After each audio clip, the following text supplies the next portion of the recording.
Hi there. Hey, thanks for stopping by Pete's Snakebite Kit channel again. If this is your first time here, welcome. What we're talking about here is Cobras, Ford stuff, Cobras, replica Cobras, all the really important stuff in life. So thanks for coming by. This is, I think, video number 25. So if this is your first time here and you're interested in this stuff, go back and take a look. There's a lot of backfill information on what brought us to today.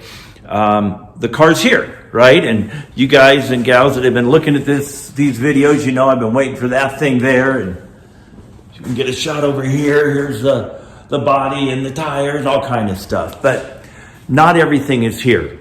I want to talk about the frustrations and the realities of building a Cobra replica, or really any kit car, right? Or any car, however you're building it. There's a lot that goes into it. And then you multiply that by COVID, and it gets even tougher. So that's what we're going to talk about today. Okay, so the other day I did a video on the inventory, and if you saw it, you know, this whole wall was covered with the stuff I should have received with the car, or should have gotten myself, because obviously I'm sourcing a considerable amount of parts on this thing. So I want to be clear, this is not like, what didn't Hurricane send me? I'm not whining about that at all.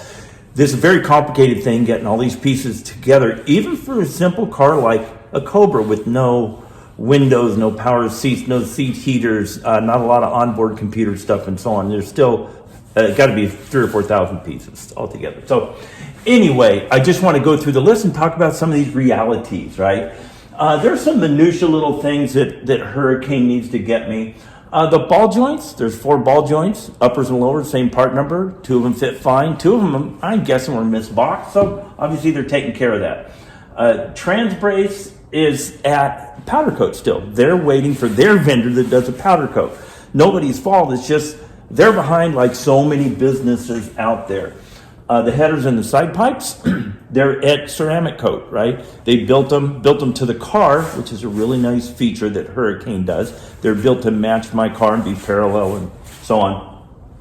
And then they sent those to ceramic coat and then got the car to me, so at least I can get started on it. Shifter boot, there's a vendor, I won't name their names because they're kind of going down the toilet, that they're not able to get the shifter and the shifter boot for. So they're going to source somebody and get that to me, right?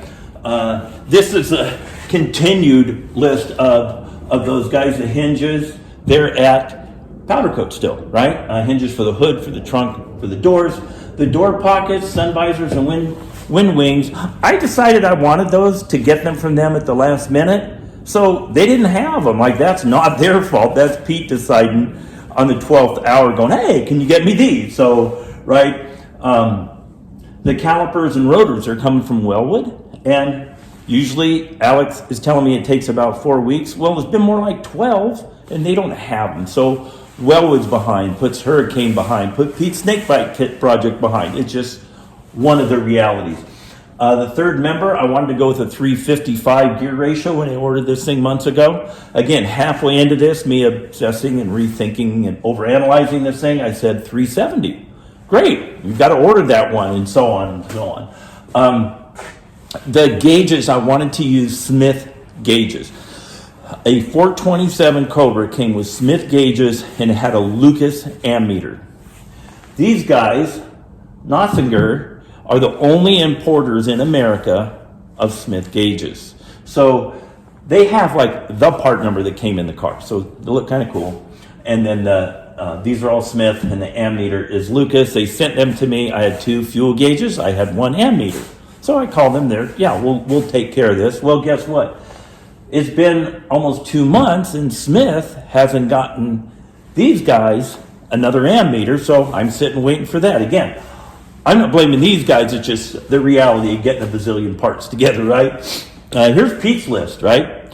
He's got to get the dash covered. I found a vendor out here that can cover the dash. I think I want to do it in leather or a vinyl, but I want to match as best I can the texture of the seats, which you can see are really nice looking. They're not leather, but it's really high quality looking. So I'm going to have to match that up best I can, but I want to get all the holes drilled in the dash before I get it covered. Oil cooler lines, I decided to do an engine oil cooler, and I got the cooler. I need to figure out the oil filter adapter and the lines and how I'm going to mount all of that. So, you know, this is my deal. They don't build the car with a fuel pump because they don't know if you're using fuel injection or what the pressure would be, or if you're using a carburetor and so on. So I've got to get a fuel pump. I haven't ordered it. I'm up in the air between mounting one inside the tank and doing an external one. The gauge is separate, the sender for the gauge, so I don't need that. Completely up in the air on that. Once I get the wheels and the tires on, I can get this thing at ride height. I can measure the length of the drive shaft. I'm going to get the drive shaft made. Honestly, I don't know if the headers come with fasteners or not, and I want to get obviously a very high quality fastener for that. So once they get here, I'm going to figure that out and get those ordered. So just wanted to give you a snapshot of, even after you get the kit in your garage, there's still stuff to get, there's still work to do. And I really believe that Hurricane is one of the companies that has many more details covered than a lot of companies. I mean, I've talked with so many people that have built these things. I have kind of an idea of what they come with and what they don't. And as you can see here, I'm sourcing out very few things, right? I built the engine, bought the trans, did the whole clutch assembly and all that. And what I needed was, you know, fuel pump, do my oil filter, oil cooler. Okay, so while I have your attention, I want to talk about options on the car. I've had a few of you ask that in the comments on the video, so hey, let's address that. So here's the options that I selected on here. Is the first one I'll tell you about because I can't show you. I don't have the headers and side pipes yet. They're at ceramic coat. They built the headers and the side pipes to the car. For instance, I told them that the cylinder heads I'm putting on this, the floor of the exhaust port is 125 thousandths higher than stock. So they tried to compensate for that when they're building the headers, because they've got a mock-up of a 351 Windsor there that they build them off of. And then they get the side pipes and build them to the car so that they line up on the side of the car. I'll tell you, I've seen more than one video, and maybe you guys have too, on people building Cobras where they're fighting that because they get a generic header that fits that brand Cobra and they buy a side pipe that bolts on, and then you figure out how to make it look right on the car. So they had all that built before they sent me the car, but they're out at Ceramic Coat, another vendor that they're waiting for. So I opted for that. I opted for powder coating. I'll show you that. I opted for a wiper motor. I'll show you that. Then I decided to buy my wheels through them, and they actually got the tires for me and mounted and balanced them. And Okay, this here is not an option. This is the seats that come in a Hurricane kit. And these are actually made in England. They're a company that did build sports car seats during that era. They're very close to what the original seats look like. They've got some real life padding in them and some support. You can see, they've got some actual seat construction in them. I mentioned I've driven a few Cobras before. Some of them are actually just a fiberglass bucket with just a teeny bit of padding in them, and you are very aware of that after just driving for 10 or 20 minutes. So anyway, really happy that I've got a high quality seat in this that Hurricane supplied. Another option I went for was putting wipers on it. I mean, I can't imagine that any state would let you register a car without having a wiper system. Plan on never driving this in the rain, obviously, but there is a wiper kit. Kind of cool. It's got one of those flags on it because this car came from England originally. So a lot of nice touches that Hurricane puts with the components that they send you on their build.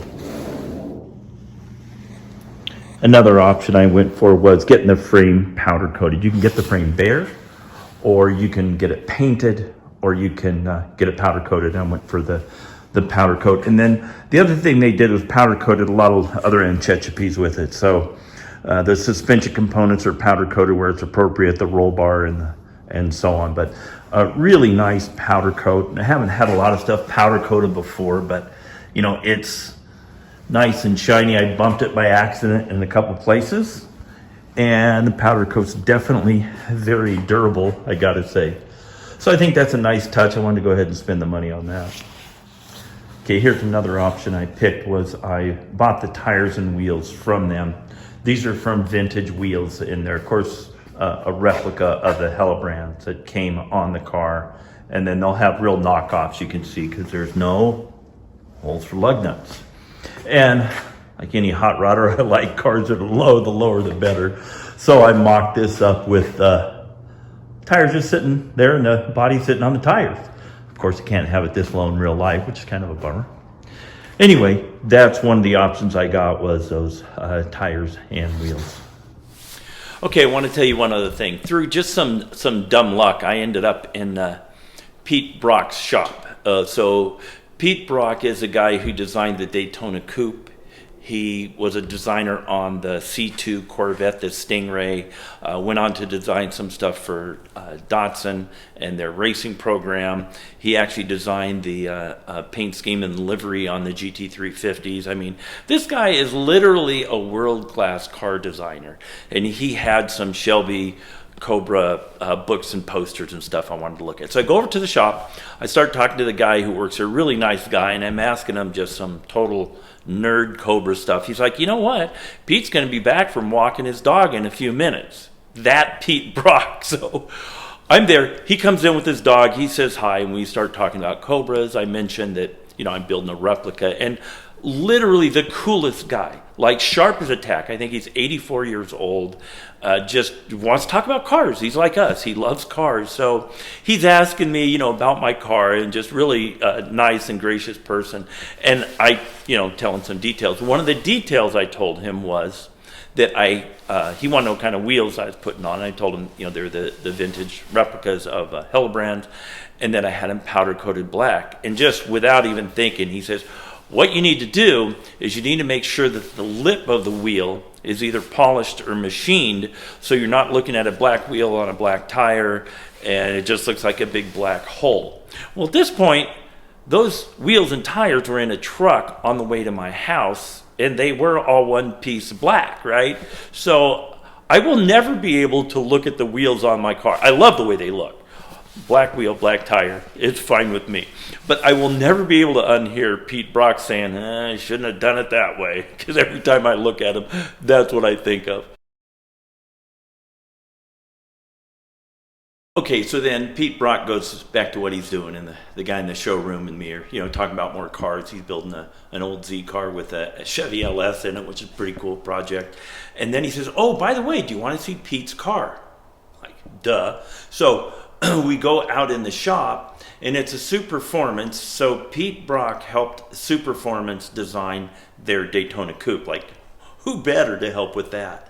So he uncovers Pete Brock's Daytona Coupe.